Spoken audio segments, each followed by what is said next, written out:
1 Tessalonicenses, capítulo 5, do versículos 16 ao versículo 18. É um texto bem curto, bastante conhecido e muito edificante. Glória a Deus. Repito, 1 Tessalonicenses, capítulo 5, versículos 16, 17 e 18. Amém? Glória a Deus. Todos encontraram? Aguarda 10 segundinhos para que todos possamos ler esse texto das Sagradas Escrituras. 1 Tessalonicenses, capítulo 5, versículos 16, 17 e 18. Glória a Deus. Amém? Então vamos ler. Diz assim o texto das Sagradas Escrituras: regozijai-vos sempre, orai sem cessar, em tudo dai graças, porque esta é a vontade de Deus em Cristo Jesus para convosco. Glória a Deus. Eu quero convidar você neste momento, vamos aqui olhando para o projetor. Eu gostaria de todos lermos juntos esse texto das Sagradas Escrituras, versículos 16, 17 e 18. Vamos lá no 3? 1, 2, 3. Regozijai-vos sempre, orai sem cessar, em tudo dai graças, porque esta é a vontade de Deus em Cristo Jesus para convosco. Glória a Deus. Podei vos assentar em nome de Jesus. Senhor, eu quero mais uma vez, ó Pai, clamar a Ti neste momento. Obrigado, ó Deus, por esse texto que foi lido, por Tua palavra, ó Pai amado, que a nós, ó Deus eterno, ela é liberada para que possamos, ó Pai, desfrutar dos conselhos dela. E eu creio que nessa noite, ó Pai amado, o Senhor usará esse texto, esta palavra, usará a minha vida para falar com o Teu povo. Eu sei, ó Pai amado, das minhas limitações, mas eu entrego nas Tuas mãos neste momento o meu intelecto, o meu ser, a minha vida, e eu creio, ó Pai amado, que eu serei um canal de bênçãos, um instrumento nas Tuas mãos, para que a Tua palavra seja transmitida ao Teu povo que aqui está, ó Deus. Eu peço no nome de Jesus, que, ó Pai amado, o Senhor possa, Pai, usar de autonomia que o Senhor tem sobre a Tua palavra, para que, ó Pai, tudo que, ó Pai amado, eu escrevi, anotei, seja, ó Pai, orientado pelo Teu Espírito Santo. Aquilo que o Senhor quiser acrescentar, acrescenta, aquilo que tiver tirar, tira, mas, ó Pai, seja, ó Pai amado, neste momento, ó Deus, o Teu Espírito Santo, e não, ó Pai, o irmão Toninho falando, mas, ó Pai, o Senhor me usando para falar com o Teu povo, ó Deus, e que nossos corações possam estar preparados, os nossos ouvidos bem atentos, ó Deus, a tudo que o Senhor vai falar. Fala mesmo conosco, ó Pai, eu te peço em nome de Jesus, amém. Glória a Deus. Olha que texto precioso, irmãos, das Sagradas Escrituras, que eu faço questão de repetir.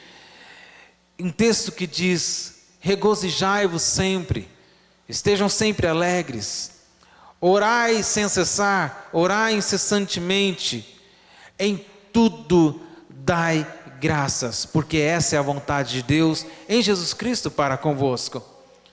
Irmãos, nós constantemente nós estamos em busca de qualidade para a nossa vida. Constantemente nós buscamos qualidade, seja na vida profissional. É por isso, inclusive, que sempre estamos procurando uma promoção no trabalho, sempre procuramos um emprego melhor, um salário melhor, e claro que com consequência disso trará uma vida mais confortável para a família, uma vida com melhor qualidade. Nós buscamos o tempo todo ter uma vida de qualidade, buscamos qualidade na vida intelectual.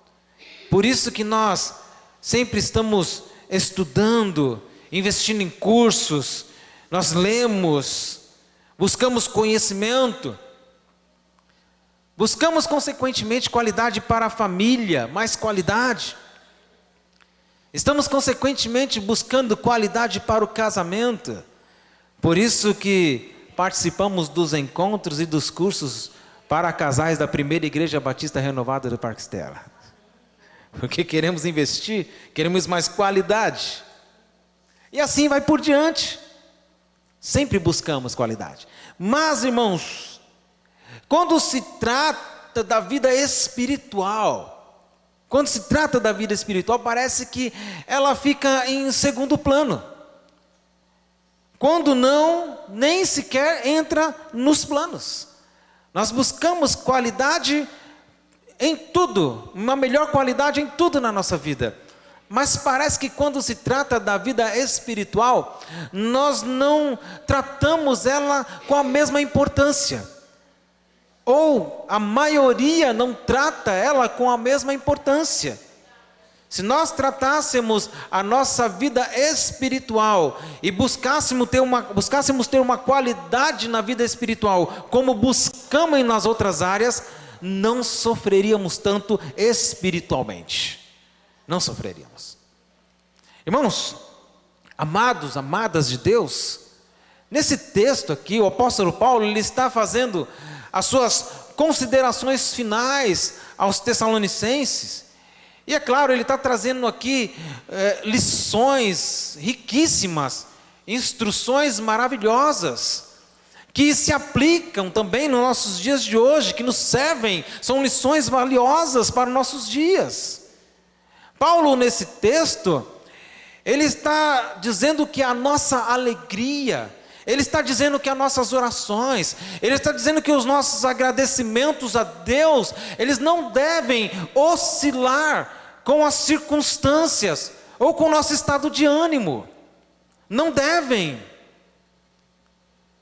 Nós temos que obedecer esses 3 ensinamentos, que é estar sempre contente, ser sempre contente, sempre feliz, sempre alegre, que é orar sem cessar e que é ser grato a Deus por tudo.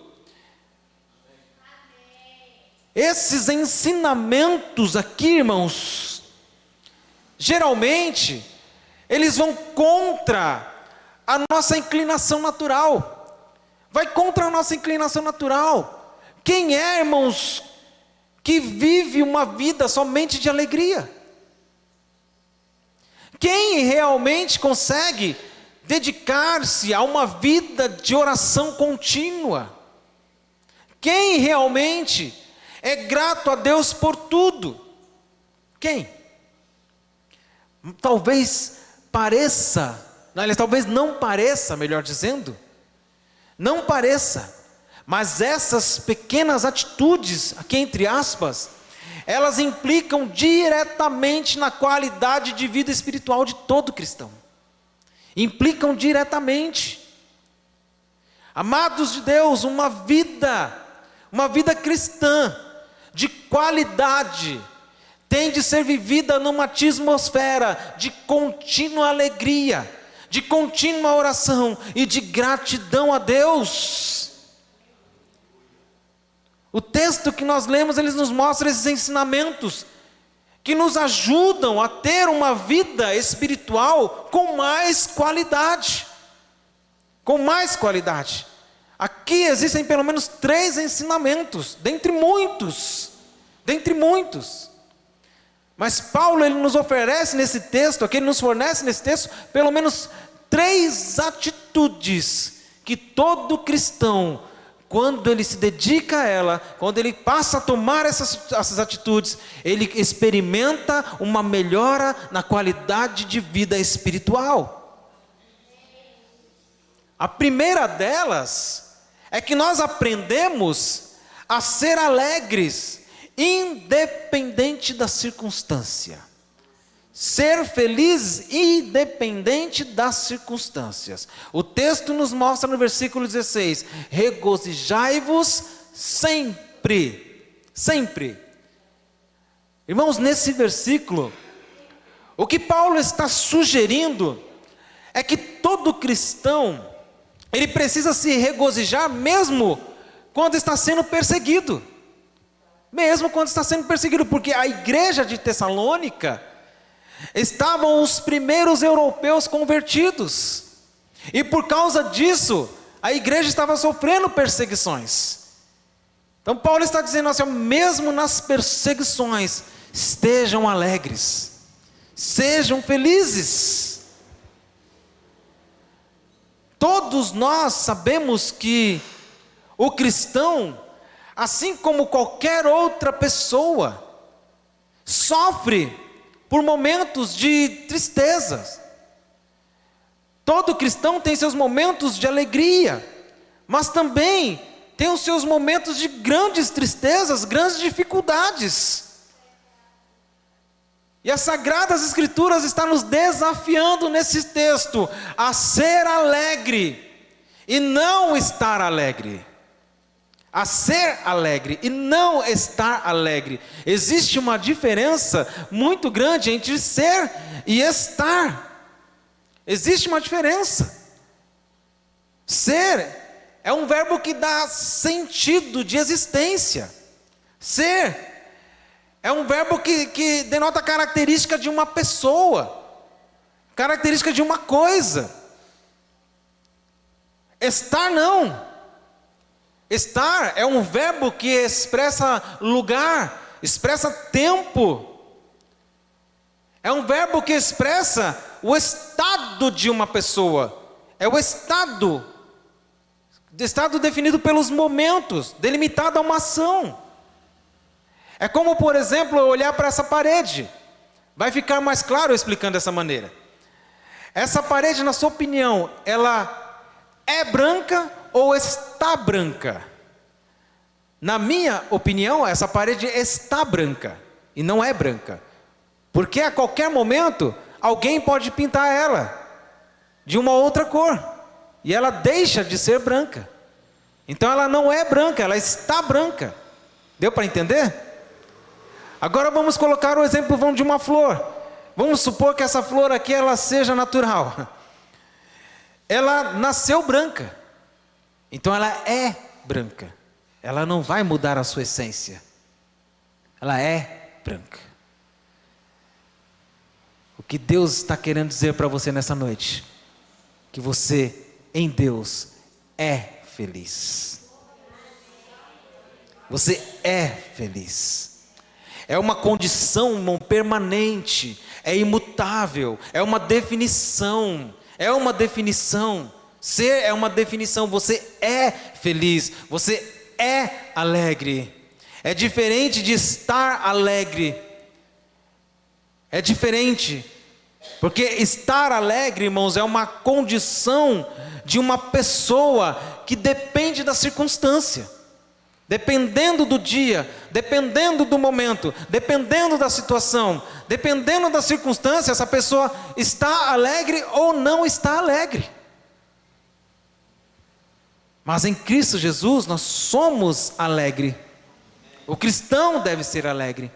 A alegria deve fazer parte da sua característica. A sua alegria não pode ser baseada nas circunstâncias. Mas, irmãos, uma alegria independente da circunstância, do momento, das situações. Isso significa, irmão Toninho, que eu nunca mais vou ficar triste? Não. O único lugar, irmãos, onde não haverá mais tristeza é lá na glória com o Senhor Jesus. É o único lugar. O texto não está querendo dizer que nós não teremos tristezas, ou não ficaremos tristes, não é isso. O que Deus está nos ensinando hoje, é que o cristão que é feliz no Senhor Jesus Cristo, independente da circunstância, a tristeza não toma conta do seu ser. Não toma conta. A tristeza não vai fazer com que você deixe tudo para trás. A tristeza não vai fazer com que você perca suas esperanças. A tristeza não vai fazer com que você se distancie de Deus, porque ela não faz parte do seu ser. No seu ser existe alegria, e essa alegria vem do Senhor Jesus. Nós somos alegres. Nós somos alegres. Às vezes é difícil, irmãos, para as pessoas compreenderem isso, porque essa alegria não é uma alegria que vem dos homens. Essa alegria é uma alegria que vem de Deus. Está entendendo? A nossa alegria vem de Deus. Vem do Senhor, não é dos homens, não é das circunstâncias. Não é das circunstâncias. Eu não dependo de circunstância para ser feliz. Não dependo. Há pelo menos 3 bases para nós fundamentarmos a nossa alegria. A primeira delas, irmãos, é que a nossa alegria, a alegria do cristão, ela deve estar baseada na glória futura. Em saber, irmãos, que nós vamos morar nos céus. Essa é a base, é o fundamento da nossa alegria. Lucas capítulo 10, versículo 20 diz assim: mas não vos alegreis, porque se vos sujeitam os espíritos, alegrai-vos antes por estar o vosso nome escrito nos céus. Os discípulos estavam todos felizes, todos contentes, porque através do nome de Jesus Cristo eles estavam expulsando demônios. Era uma alegria momentânea, uma alegria dada devido à circunstância. Eles estavam felizes, mas é o Senhor Jesus Cristo os leva a viverem uma alegria muito maior, uma alegria que o mundo não pode tirar, não pode, porque os seus nomes, porque os nossos nomes estão escritos no livro da vida. A nossa alegria, o nosso prazer de todo cristão tem que estar no fato de que Cristo está sendo pregado, de que Jesus Cristo está sendo anunciado. Em Filipenses capítulo 1, versículo 18, está escrito: mas que importa? Contanto que Cristo seja anunciado de toda maneira, ou com fingimento, ou em verdade, nisso me regozijo e me regozijarei ainda. No 19, Paulo diz: porque sei que disto me resultará salvação. Alguns cristãos aqui na época, eles eram movidos a pregar a Cristo por motivos egoístas, por inveja. Já outros não, faziam de boa vontade, como está relatado no versículo 15 desse texto. E Paulo, porém, ele se alegrava no fato do evangelho estar sendo pregado, ou por esse ou por aquele. O importante era que Cristo estava sendo anunciado. A minha alegria, a sua alegria, deve estar no fato de que em Cristo Jesus nós fomos salvos, e agora, como salvos, nós temos o prazer de anunciar o evangelho da salvação através de Jesus Cristo. Essa é a base da nossa alegria. Essa é a base da nossa alegria. E vamos além, porque o cristão, ele deve se alegrar inclusive nos sofrimentos por causa do evangelho. Aí você fala: irmão Toninho, sério? Sério? Até nos sofrimentos por causa do evangelho nós temos que nos alegrar. Olha o que está escrito em 1 Pedro capítulo 4, versículo 13: mas alegrai-vos no fato de serdes participantes das aflições de Cristo, para que também na revelação da sua glória vos regozijeis e alegreis. Sabe o que o apóstolo Pedro estava dizendo aqui, que ele estava sugerindo? É que na exata medida em que nós partilhamos os sofrimentos de Cristo, também nessa mesma medida nós iremos partilhar da sua glória quando ela for revelada. Aleluias! Talvez seja por isso, irmãos, que os apóstolos, após eles terem sido interrogados, ameaçados e açoitados pelos sinédrios, o texto diz que eles estavam alegres por terem sido dignos de sofrerem afrontas por causa do nome do Senhor Jesus. Atos capítulo 5, versículo 41. Está lá: retiraram-se, pois, da presença do conselho, regozijando-se de terem sido julgados dignos de padecer afronta pelo nome de Jesus. Imagina vocês passar por humilhação, prisões, afrontas, açoites, pela causa de Cristo, e depois de tudo ainda sentir alegria. Irmãos, a base da nossa alegria é o reino de Deus. É o reino de Deus. Enquanto o reino de Deus for a nossa fonte de alegria, nunca nos tornaremos pessoas tristes, e sempre teremos motivos para ser felizes. Isso me faz lembrar uma história de um rei que, apesar de ser muito rico, esse rei ele era triste. Ele era triste, pois ele não conseguia aumentar o seu tesouro. E essa história diz que esse rei, ele vivia de mau humor. E por causa desse mau humor, ele causava grandes problemas a todos. Os seus decretos rudes e injustos massacravam o povo com exigências descabidas. Por fim, esse rei, ele acaba entrando num estado de depressão. E seus médicos lhe disseram que a única cura para a sua doença era a alegria. Então esse monarca, ele reúne ali algumas pessoas e oferece para elas um prêmio para quem pudesse trazer a alegria de volta para ele. Tentaram de tudo e nada dava certo. Nem mesmo o bobo da corte, nem mesmo os encantadores, os mágicos, nem mesmo as dançarinas, nada trazia de volta a alegria para esse rei.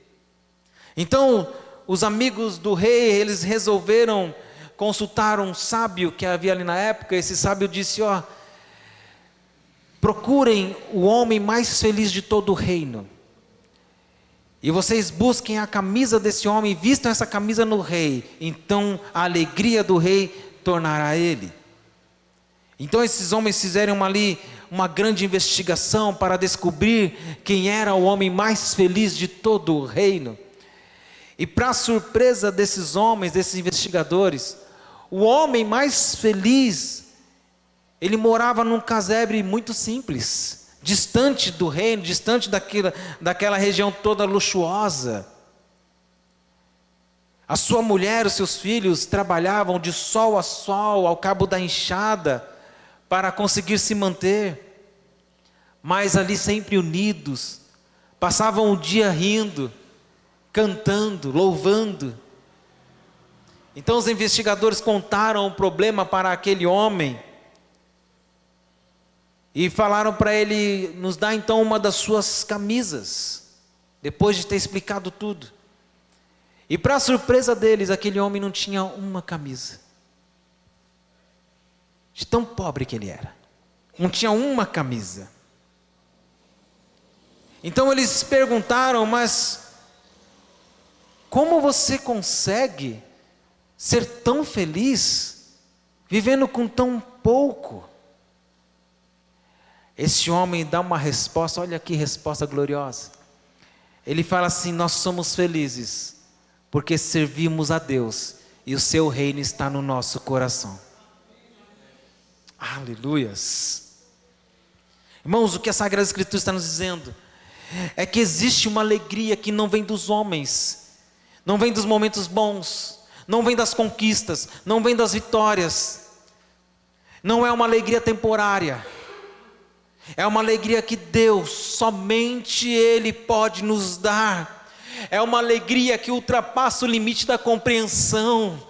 É uma alegria, irmãos, que não passa com as derrotas.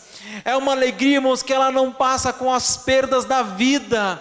É uma alegria que vem do alto, uma alegria que vem de Deus e não dos homens e não das circunstâncias. Desfrutar desta alegria é o primeiro passo para uma vida espiritual de qualidade. Se você quer viver uma vida espiritual de qualidade, a sua alegria tem que vir de Deus. Você tem que ser feliz, como está nos sugerindo o texto das Sagradas Escrituras. Além dessa alegria, nós aprendemos através desse texto, irmãos, uma segunda atitude para melhorar a qualidade da nossa vida espiritual. Nós aprendemos, segundo está escrito aqui no versículo 17, orar sem cessar. Ou seja, aprendemos a nunca desistir de orar. Nunca desistir de orar. Orar sem cessar significa, irmãos, orar com frequência, de forma constante. Quando Paulo ele está dizendo para os cristãos orarem sem cessar, ele não está dizendo aqui para nós ficarmos o dia inteiro sussurrando orações, não. Mas orar sem cessar significa não desistir de orar. é não desistir de orar. Sempre que houver oportunidade, voltar à oração. É claro que falar em oração é fácil. É fácil. Talvez para muitos a prática não seja tão simples. Talvez. Orar sem cessar, irmãos, é ter no coração sempre o desejo ardente de orar. E nunca perder o desejo. A oração incessante é o segredo da alegria. É o segredo da alegria. Fritz Heinecker, ele deixa essa ideia de oração incessante mais claro quando ele compara a oração incessante com a árvore e os seus frutos. Ele diz que a árvore ela não cessa de dar os frutos. Periodicamente ela dá fruto. Você olha para a árvore, ela não tem fruto nenhum, mas passa-se um tempo, você volta a olhar para aquela árvore, ela está cheia de frutos novamente. Ou seja, ela está sempre voltando a dar frutos, sempre voltando a dar frutos. Então, fica claro também esse exemplo para nós. A nossa vida de oração também tem que ser assim. Nós temos que viver uma comunhão tal com Deus, irmãos, que a oração ela deve ser algo natural para nós. Algo natural, pois nós não estamos limitados a horários fixos de oração. Não estamos limitados. Nós podemos orar a qualquer hora e em qualquer lugar. A qualquer hora, em qualquer lugar. É sempre voltar à oração. Eu estou com desejo de orar, então eu vou orar. Eu preciso orar, então eu vou orar. Esse desejo tem que fazer parte do nosso ser. Tem que fazer parte. Nós temos que ter esse desejo sempre. O maior prazer, irmãos, de todo cristão, deveria ser o fato dele ter acesso direto a Deus. Deveria ser. Que através da oração, poder expressar as suas necessidades, seus projetos, suas dificuldades, suas angústias, seus medos, e tudo isso sem reservas. Aleluias. Sabendo, irmãos, que em todo tempo, Deus está ouvindo atentamente a sua oração. Todo tempo. Muitos, porém, têm deixado de lado a prática da oração. E eu me pergunto por que nós deixamos de lado a prática da oração. Se é algo tão valioso para o cristão, se é tão valioso para o crente, por que nós deixamos essa prática? Por quê? Será talvez por causa das dificuldades, das adversidades que se apresentam, que nos entristece de uma maneira tal que nós perdemos o desejo de orar? Quem nunca passou por isso, irmãos? O teu ser está com tristeza tão profunda, que você passa a não desejar mais nem orar. Orava todos os dias, mas você olha para aquele cantinho da oração e fala, olha, eu não tenho nem forças para orar mais. Talvez seja por isso. Será que talvez nós estamos deixando de lado a prática da oração por causa da nossa ansiedade de receber as respostas de Deus? E quando ela não vem, o tempo vai passando, nós desistimos então de orar. Não vou mais orar por isso não. Estou orando tanto tempo, não tenho resposta nenhuma, nada acontece, nada muda. Não vou orar mais. Seria isso, talvez. Talvez seria. Talvez seria por causa do pecado que nos afasta de Deus. E nós às vezes nos sentimos tão culpados, tão envergonhados, que nos julgamos indignos de nos aproximar de Deus em oração, e esquecemos que Ele é o nosso justo juiz, esquecemos que é Ele quem apaga todas as nossas transgressões. Irmãos, quantas vezes Deus já falou conosco da importância da oração? Quantas vezes? E quantas vezes nós nos negamos a orar? Deus quer nos estimular, irmãos, o desejo de buscar buscá-lo através da oração, de uma oração sem cessar, de uma oração constante,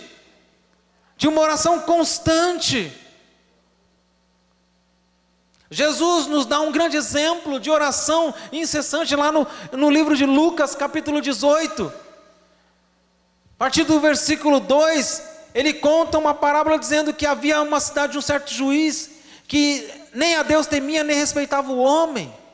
E ali também havia naquela cidade uma certa viúva que ia sempre ter com ele, dizendo: faz-me justiça contra o meu adversário. E por algum tempo não quis, mas depois disse consigo: ainda que não temo a Deus, nem respeito aos homens, todavia, como esta viúva me molesta, hei de fazer-lhe justiça, para que enfim não volte e me importune muito. E disse o Senhor: ouvi o que diz o injusto juiz. E Deus não fará justiça aos seus escolhidos, que clamam a Ele de dia e de noite, ainda que tardio para com eles? Se nós temos certeza de que Deus nos ouve, se nós temos certeza que Ele nos responde, então não deveríamos deixar de orar nunca.